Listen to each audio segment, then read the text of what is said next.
Go. Hey everyone, this is episode 1 of the Daily Mews. And I'm not gonna mew. Well, maybe. Mew. Okay. Just once. I know.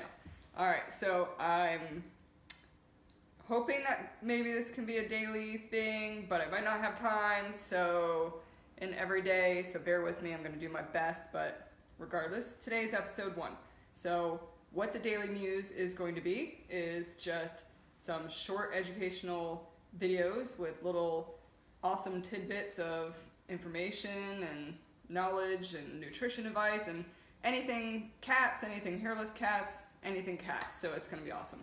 So today is all about heat lamps part 2. Last week or a couple weeks ago I did all about heat lamps part 1, and I explained the benefits of a heat lamp for your cat or your hairless pet. If you have a hairless dog too, this could be very important, and why they're better for your cat than a heating pad. So if you missed that one, you can just go check out my website to see the first part. So second part today, I'm just going to show you a couple different setups for a heat lamp that last time I didn't have to show you guys. So setup number 1 is something like this. This is a cat house. We bought this on Wayfair.com. You can just go on Wayfair and Google cat house, and they have several different models, but this is the one we got. It does come with a front closing door. We just took the door off because Stubborn didn't really want to be shut in behind glass. He liked it more open. We liked it more open, so we can come over and just, everybody.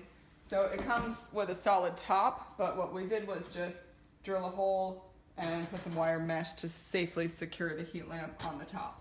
So this setup would be my ultimate number 1 best setup for a cat heat lamp, because it's going to keep your pet completely safe. They can't hurt themselves, burn themselves on the heat lamp with the wire mesh under there. It's also so safe as far as a fire hazard. There's really no way that this could start a fire. I don't see how, unless somehow the whole thing got toppled down, which, it can't. It's a secure wood hutch. So this would be my number 1 recommendation, but not everybody has space for a setup like this or could afford the cat house thing. So we're going to come over here and I'll show you setup number 2. And don't show my messy dining room table. Stay over here. So setup number 2, because we have, wow, I'm getting blinded. Because we have his hutch right now. We don't have a second one set up on his cat climber here, but this is his new cat climber, and a lot of people that have cats have cat climbers, so this is good. So this is the heat lamp, so you can see it in entirety.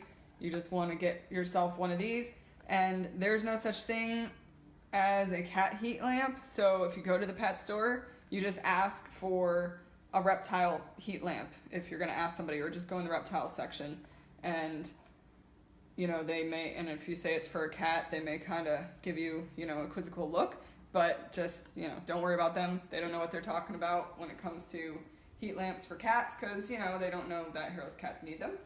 So this is what you're going to get, and they come with a clasp secure end. So what's great is most cat climbers are going to have some type of ledge like this where you can easily clamp the heat lamp on there, and that's where it's going to be secure. You want to make sure you put it at a level that's not real close to where you're going to have your cat's bed. So in this setup, this would be how I would do this if I were to have a heat lamp here and have the bed here. So you've got a good distance of a couple feet. You don't want it any lower than that because it's going to be too hot, or the cat could accidentally burn themselves on the lamp. And here I say cat, but yes, my dog. If you have a small breed dog or a hairless dog, they love the heat lamps. They're always going to be under it too. So then, to make sure that this is really safe, what we've always done in the past is just take some of these industrial strength heavy duty zip ties, and you would just fashion them together. Not sure how these guys work. And you just do something like this and wrap it around the whole shelf through this clamp so that you make sure the heat lamp is really secure then. And that way, you know, it's safe and it's not as, you know, as dangerous as a fire hazard. Still not as safe as option number 1. But again, the only way that's going to come off, these things don't come off. As we all know, you got to cut them. The only way it would come off is if somehow the whole climber were to fall over.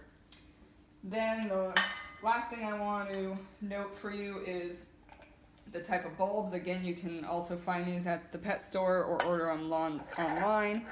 This is a ceramic bulb, it's called, and this one puts off no light, so this might be best if you're going to have your cat's heat lamp set up in an area where it's near your bedroom or somewhere where you just don't want light.